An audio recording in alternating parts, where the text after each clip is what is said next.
But listen, Ms. Pugh, don't speak over me.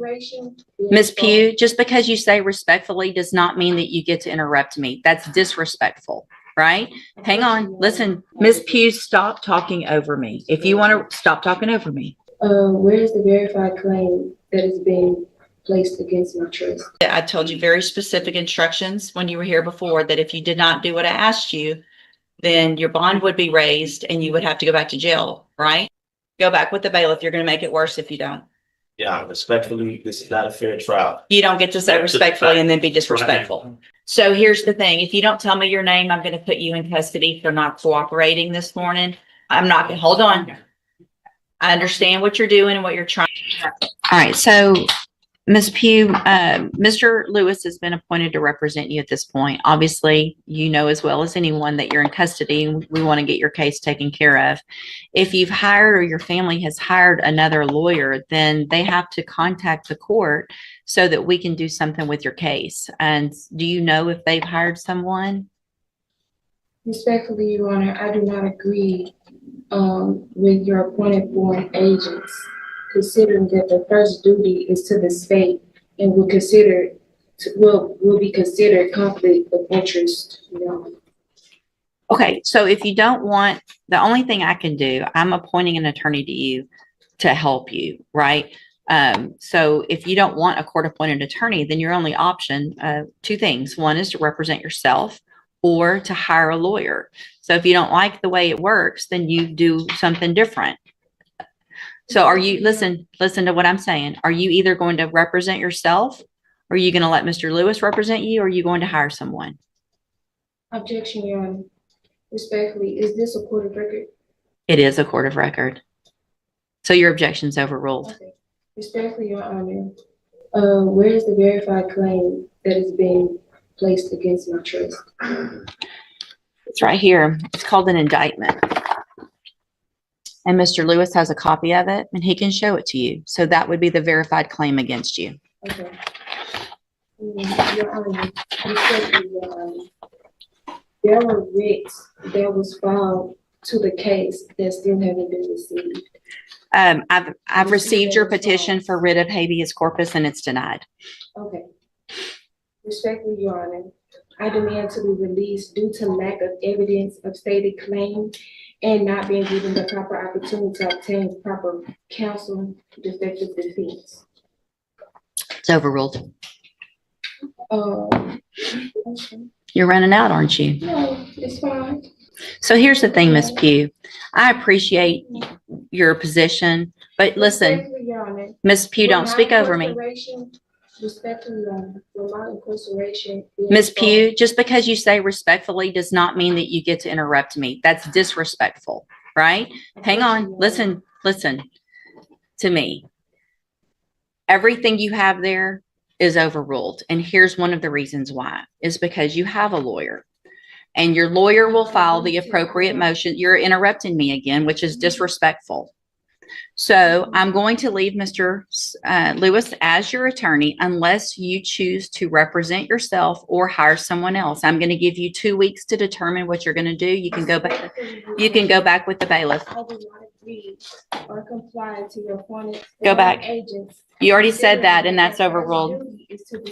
Go back with the bailiff. Get your own attorney or represent yourself if you don't like it. Perfect. So, Ms. Pugh, Mr. Jeffries has been appointed to represent you. He's just been given, he's trying to get caught up real quickly on all the information and the discovery in your case. I'm going to reset your case so that he can get all of that. Once he gets it, he'll be out there to go over it with you, and we'll see if we can get an announcement at the next court date. All right. Respectfully, Your Honor, I do not agree to comply with any of the appointed court agents, considering that their first duty is to the state. I understand. We've had this conversation before. Conflict of interest, and for your record, I'll be representing myself. So if you want to represent yourself, there's some things. Ms. Pugh, stop talking over me. If you want to stop talking over me. If you want to represent yourself, then there is a process that we have to go through, and we'll do that today if that's what you want to do. We'll get your case set for trial and we'll go forward that way. It is highly inadvisable for you to represent yourself. Lawyers have many, many years of training. They understand the law. They understand how a trial works, because here's what happens. When you're in a trial and you represent yourself, you're expected to know and follow all of the rules of evidence, all the rules of procedure. And so you're really at a disadvantage if you don't know those things. And so you have to do everything just like the assistant district attorney would. And if you don't, you're going to be in front of a jury and it's going to show, and it's just not going to be, it usually does not work out in your benefit. But I have to go through with you some questions first before we do that. And then if you still want to do that, then there's a couple of things couple of options, and we'll go over those as well. Okay. So I am supposed to ask you, I'm going to go through these questions. I need you to answer them if you want to represent yourself, because this is required. All right. So have you ever studied the law? Okay. Have you ever represented yourself before in any kind of criminal matter? Okay. Do you understand the charges against you? I know we've been accused of. Okay. And so do you know, and we've gone over before, I think, what the range of punishment is if you're found guilty by a jury? Do you know what that is? Let's see. Hold on a second. Let me pull you up here. We'll go over that again as well. The date of that allegations from June 22nd of 2021. And what that means is if you're found guilty, that the range of punishment that the jury could give you is between 2 years as a minimum punishment up to 10 years in prison, anywhere in between. Do you understand? And you answer out loud just for the record. Do I understand? No, I don't understand. What do you not understand about that? I don't understand, Your Honor. So here's the thing. If you want to represent yourself by law, you have to be able to understand these things. Otherwise, I've got to appoint an attorney for you. So you can't just say, I want to represent myself because I don't like the attorney or I don't like the process. This is the process that you're in. You live in Texas, you live in the United States. This is the law that applies to your case. So what do you not understand about the range of punishment if you're found guilty? And that's what a jury's for, right? And so if you say you're not guilty, then you go in front of a jury and they determine, after they listen to the evidence, if you're guilty or not. That doesn't have anything to do with if they find you guilty, you understanding that they could send you to prison for between 2 years and up to 10 years. Do you understand that part?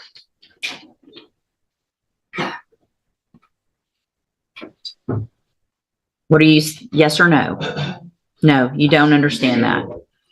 So, Ms. Pugh, it's my understanding, I'm not going to allow you to represent yourself because you don't understand the law and the process. So we're on question number 4 out of 15 that I'm supposed to ask you. So Mr. Jeffries is going to stay on your case. I don't know when Mr. Jeffries on my I don't care what you want at this point. You can't do it. All right, you can go back with the bailiff. I'm done. Go back with the bailiff. He's not on my case. Go back with the bailiff. He's not on my case. Welcome to the criminal appointment list. Yeah, fun, Judge. This was not meant to be any kind of punishment, I promise. Good morning. Are you Nasir Brown? I'm not here today on special appearance. I'm sorry. Speak up so I can hear you. Here today You're appearing here today? by special appearance. Okay. What is your name? I'm a third party intervener on behalf of artificial legal entity, Nasir Brown. Okay. At one point in your, at some point in your life prior to being this third party, were you Nasir Brown? No. You're not him. I'm a third party intervener. So here's the thing. If you don't tell me your name, I'm going to put you in custody for not cooperating this morning. I'm not going to, hold on. I understand what you're doing and what you're trying to do. It's not going to help you a single bit in court to try to play these games. That's relative. So are you Nasir Lewis Brown, or have you been him at some point in your life or not? Yes. Okay.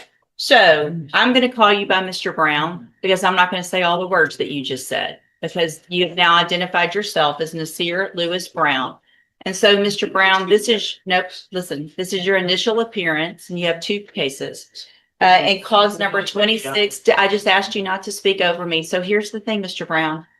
I'm going to be very I patient. had the challenge subject matter jurisdiction going on record. Your challenge of the subject matter jurisdiction is overruled. Let me go through what I need to go through, okay? So this is your initial appearance, your first day in court. I'm required to go through what you're charged with by indictment. In cause number 26, DCCR 0322, you're charged with a third-degree felony offense of assault family violence by impeding breath or circulation from February 16th of 2026. And then in cause number 26, DCCR 0323,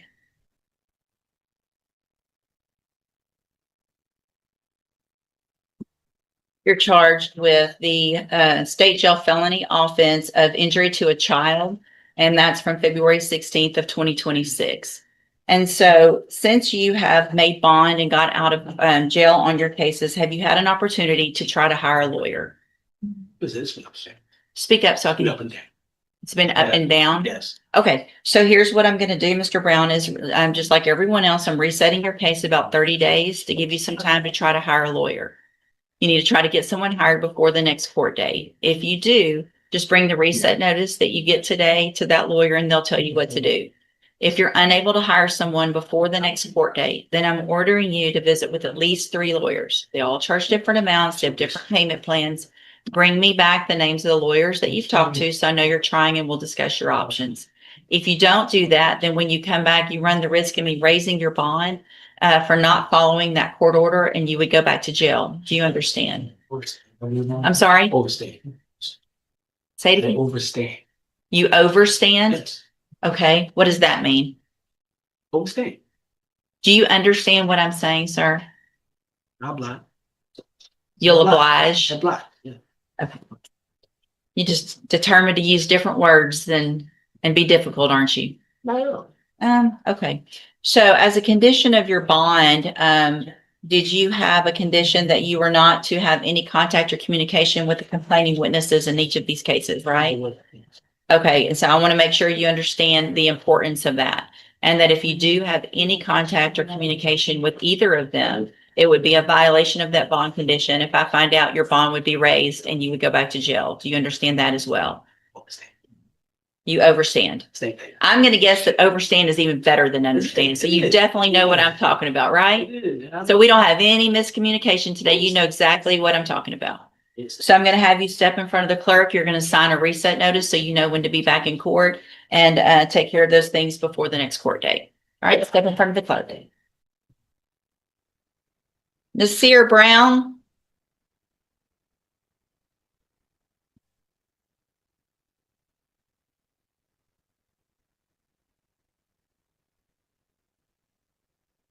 My blind. Are you Nasir Brown? I'm sorry. We were here before. You've been here before, but you have to speak up where I can hear you. Executing beneficiary of the trust in hand. Of the trust of what? Of the trust in hand, yeah. Of the trust in hand? Whose Yes. hand? What trust? The execution. Did you bring a copy of it? I wasn't able to get to the copy. I do Take the glasses off. I need to see your eyes, please. These are my prescription glasses. That's okay. So I'm having a hard time understanding you. You need to speak up and speak clearly so that the record can be clear. You were already here and I gave you an opportunity to try to go hire a lawyer for your 2 cases. Did you get a lawyer hired? Able to do it. Who'd you talk to? Made a few calls to the guy, Rafe. What's his name? Rafe King? Mm-hmm. What's his name again? Who else? That's the lawyer that I chose. So if you chose him, you should have gotten him. I mean, he has the same, there's somebody that answers his phone every week. I understand. I know how it works. I told you to hire someone or visit with at least 3 lawyers. Made an attempt. You made an attempt?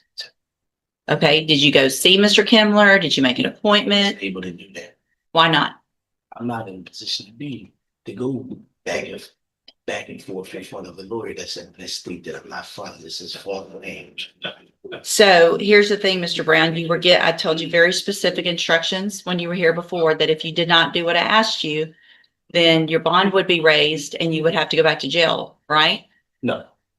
Yes, that's exactly what I say, because I say, you've heard me say it probably 8 times already this morning. So at this time, Mr. Brown, because you did not do what I asked you to do, or what I ordered you to do, I'm going to raise your bond. Challenge subject matter jurisdiction. That's overruled. Listen, Mr. Brown, I'm raising your bond to $100,000 in each of your cases for not following the court order. Go back with the bailiff. Go back with the bailiff.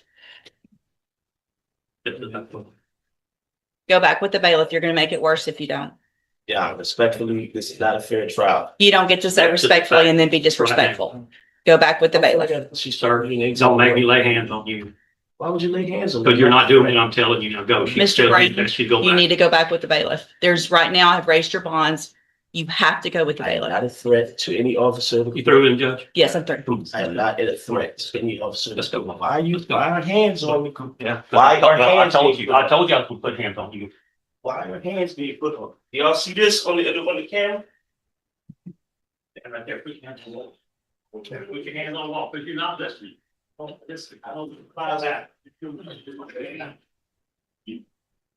The courtroom takes a dramatic turn when Judge Raquel West reminds Mr. Brown that he was given very specific instructions at his previous hearing. She had warned him that failing to follow those instructions could result in his bond being raised and him being sent back to jail.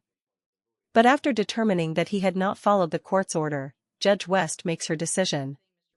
She states that his bond will be raised to $100,000 in each case.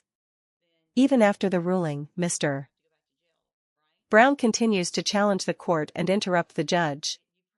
Judge West repeatedly orders him to go back with the bailiff, making it clear that continuing to argue will only make the situation worse. What started as a routine court appearance ends with a major consequence for the defendant.